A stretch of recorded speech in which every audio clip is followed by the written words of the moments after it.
डाळ, तांदूळ, दही कशाचाही वापर न करता अवघ्या 5 ते 10 मिनिटांमध्ये कढीपत्त्याचा कुरकुरीत डोसा कसा बनवायचा ते आज आपण बघणार आहोत. कढीपत्ता जेवणाच्या फोडणीमध्ये आपण सगळेच वापरतो, पण कढीपत्त्याचे हवे तसे फायदे आपल्याला मिळत नाहीत. त्यामुळेच अतिशय झटपट आणि तितकाच पौष्टिक कढीपत्त्याचा डोसा कसा बनवायचा ते आज मी तुम्हाला दाखवणार आहे. या डोस्याचा रंग तुम्ही बघू शकता, किती सुंदर असा गडद हिरवा आला आहे. जेवढा डोस्याला रंग सुरेख आला आहे, तेवढाच हा डोसा खायला देखील चविष्ट लागतो. या कढीपत्त्याच्या डोस्यासोबत खाण्यासाठी झटपट आणि चविष्ट अशी नारळाची फोडणीवाली चटणी कशी बनवायची ते सुद्धा मी तुम्हाला दाखवणार आहे.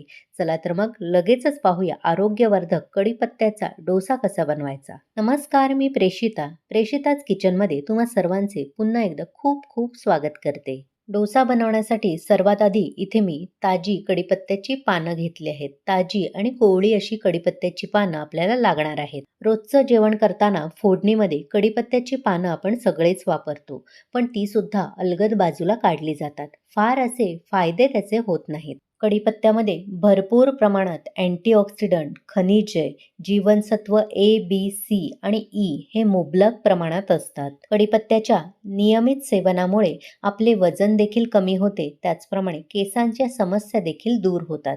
अतिरिक्त कोलेस्ट्रॉलची समस्या देखील कढीपत्त्यामुळे कमी होते. मधुमेह देखील नियंत्रणात राहतो. त्वचा, डोळे यासाठी देखील कढीपत्ता तितकाच उपयुक्त आहे. असे एक ना अनेक असंख्य कढीपत्त्याचे फायदे आपल्या शरीराला होतात. त्यामुळे त्याचा पुरेपूर वापर करण्यासाठी आज मी तुम्हाला कढीपत्त्याचा डोसा दाखवणार आहे. कढीपत्त्याची चटणी सर्वांनीच खाल्ली असेल, पण एकदा हा डोसा तुम्ही नक्की करून बघा. इथे मी सर्व कढीपत्त्याची पानं अशी देठापासून वेगळी करून घेणार आहे. खराब पानं आपल्याला बाजूला वेगळी करून घ्यायची आहेत आणि चांगली ताजी पानं आपल्याला वापरायची आहेत. इथे मी सर्व कढीपत्त्याची पानं अशी काढून घेतली आहेत आणि ती स्वच्छ धुवून घेतली आहेत. ही 1 कप एवढी कढीपत्त्याची पानं मी घेतली आहेत. घरातली कोणती एखादी वाटी किंवा कपाचा वापर करून आपल्याला 1 कप एवढी कढीपत्त्याची पानं अशी मिक्सरमध्ये घालायची आहेत. यानंतर आपल्याला ह्यामध्ये 1 मूठभर स्वच्छ धुतलेली कोथिंबीर घालायची आहे. यामुळे डोस्याला रंग सुरेख येईल आणि स्वाद सुद्धा छान येईल. नंतर यामध्ये 2 तिखट हिरव्या मिरच्या घालायच्या आहेत. आवडीनुसार तुम्ही प्रमाण कमी अधिक करू शकता. त्यानंतर अर्धा चमचा भरून जिरे घालायचे आहे. आज आपण हा डोसा बनवण्यासाठी कुठेही डाळ तांदळाचा वापर करणार नाही आहोत, तर त्याऐवजी आपल्याला ज्या कपाने आपण कढीपत्ता मोजून घेतलेला त्याच कपाने 1 कप भरून तांदळाचं पीठ घालायचं आहे. इथे नेहमी जे आपण भाकरीसाठी तांदळाचं पीठ वापरतो त्याचाच मी वापर केला आहे. आता हा डोसा बराच वेळ कुरकुरीत राहण्यासाठी आपल्याला ह्यामध्ये त्याच कपाने अर्धा कप एवढं बारीक रवा घालायचा आहे. बारीक किंवा जाड रवा सुद्धा तुम्ही वापरू शकता. तसंही आपल्याला हे मिक्सरमध्येच फिरवायचं आहे.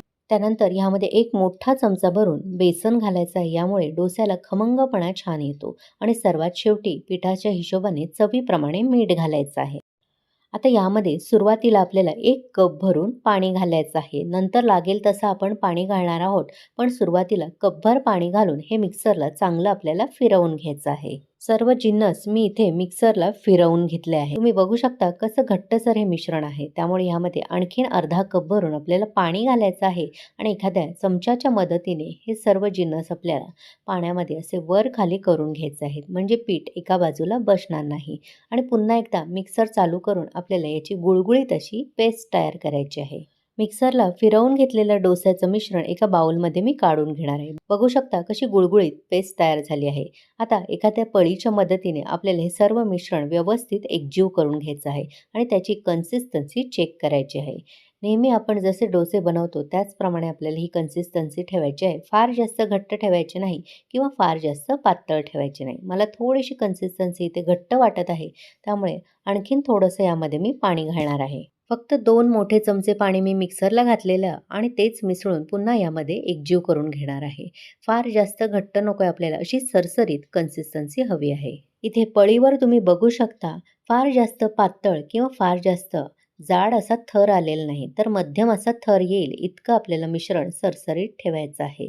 आता हे मिश्रण थोडा वेळासाठी आपण बाजूला ठेवूया. तोपर्यंत एक झटपट अशी ओल्या नारळाची चटणी कशी बनवायची ते पाहूयात. त्यासाठी मिक्सरच्या भांड्यामध्ये अर्धी वाटी भरून ओलं खोवलेलं खोबरं मी इथे घालणार आहे. सोबतच तिखटानुसार 1 हिरवी मिरची घालायची आहे आणि 1 मोठा चमचा भरून भाजलेली चणा डाळवं आपल्याला घालायचं आहे. यामुळे चटणीला स्वाद सुद्धा येतो आणि घट्टपणा सुद्धा येतो. सोबतच 2 लसणाच्या पाकळ्या आणि एक छोटा तुकडा आल्याचा घालायचा आहे आणि सर्वात शेवटी चवीनुसार मीठ घालायचं आहे. त्यानंतर गरजेनुसार पाणी घालायचं. तुम्हाला किती घट्ट किंवा पातळ चटणी हवी आहे त्यानुसार पाणी घालून मिक्सरला चांगली बारीक चटणी वाटून घ्यायची.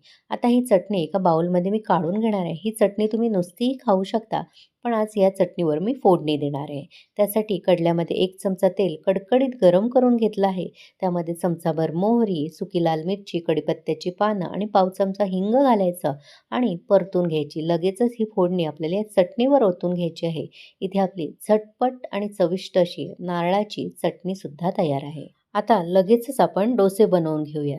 त्यासाठी मगाशी रेस्ट करत ठेवलेलं डोसा बॅटरमध्ये थोडंसं मी हिंग घालणार आहे. आपण ह्यामध्ये बेसनचा वापर केलेला त्यामुळे मिक्सरमध्ये हिंग घालायला मी विसरलेले त्यामुळे आत्ता घातलेलं आहे. आणि पाव छोटा चमचा भरून आपल्याला खाण्याचा सोडा घालायचा आहे. खाण्याचा सोडा किंवा इनोचा सुद्धा वापर करू शकता. आता हे लगेचच यामध्ये मिसळून घ्यायचं आहे.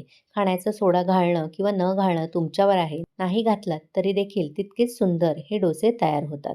खाण्याचा सोडा घातल्यानंतर लगेचच एका दिशेने साधारण अर्धा मिनिट आपल्याला फेटून घ्यायचं आहे आणि लगेचच आपल्याला याचे डोसे बनवून घ्यायचे आहेत. डोसे बनवण्यासाठी डोसा तवा गॅसवर मी चांगला कडकडीत गरम करून घेतला आहे. आता ह्यावर थोडंसं मी पाणी शिंपडून घेणार आहे आणि तव्याचं तापमान कमी करून घेणार आहे. खास डोस्याचा तवा असल्यामुळे मी फक्त इथे पाणी शिंपडून घेतलं आहे. पण तुमच्याकडे वेगळा तवा असेल तर तव्याला आधी तेल लावून घ्यायचं, ते पुसून घ्यायचं आणि त्यानंतर पाणी शिंपडून ते पुन्हा एकदा पुसून घ्यायचं.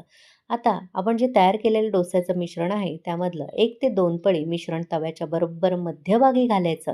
गॅसची आच आपल्याला इथे मंदच करून घ्यायची आहे आणि त्यानंतर आपल्याला हे मिश्रण घालून जितका पातळ आणि मोठा डोसा करता येईल तितका पसरवून घ्यायचा. वरचं डोस्याचं आवरण कोरडं व्हायची 2 ते 3 सेकंद वाट बघायची. आपण पिठाचा डोसा करतोय त्यामुळे लगेचच वरचं आवरण असं कोरडं बनायला सुरुवात होते. त्यानंतर ह्यावर तुमच्या आवडीप्रमाणे तेल, साजूक तूप किंवा बटर घालायचं आहे. पिठाचा डोसा असल्यामुळे थोडंसं तेल, तूप किंवा साजूक तूप घातल्यामुळे डोस्याला सुंदर चव येते. मी इथे साजूक तूप सगळीकडे लावून घेतलं आहे. आता डोसा आपल्याला कुरकुरीत होईपर्यंत शेकून घ्यायचा आहे. त्यासाठी गॅसची आच आपल्याला मंदच ठेवायची आहे आणि मध्ये-मध्ये तवा असा गोलाकार फिरवून घ्यायचा आहे. म्हणजे चारी बाजूने छान अगदी कुरकुरीत डोसा होईल आणि रंगसुद्धा सुरेख येईल. इथे पुढचे 2 मिनिटं मी डोसा शेकवून घेतला आहे आणि तुम्ही बघू शकता डोस्याच्या कडा कशा सुटल्या गेल्या आहेत. आता लगेचच हा डोसा मी फोल्ड करून घेत आहे. इथे मी तुम्हाला आवाजसुद्धा ऐकून दाखवते. पहा किती कुरकुरीत आपला डोसा तयार झाला आहे आणि तितकाच पातळसुद्धा. आता हा डोसा लगेचच मी काढून घेते आणि अशाच पद्धतीने आणखीन एक डोसा मी तुम्हाला बनवून दाखवते. सुरुवातीला डोसा तवा चांगला गरम करून घ्यायचा, त्यावर पाणी शिंपडून घ्यायचा आणि एखाद्या कापडाने ते आपल्याला पुसून घ्यायचं आहे. डोस्याचं मिश्रण तव्याच्या मध्यभागी 1 ते 2 पळी घालायचं आणि जितका पातळ आणि मोठा डोसा करता येईल तितका करून घ्यायचा.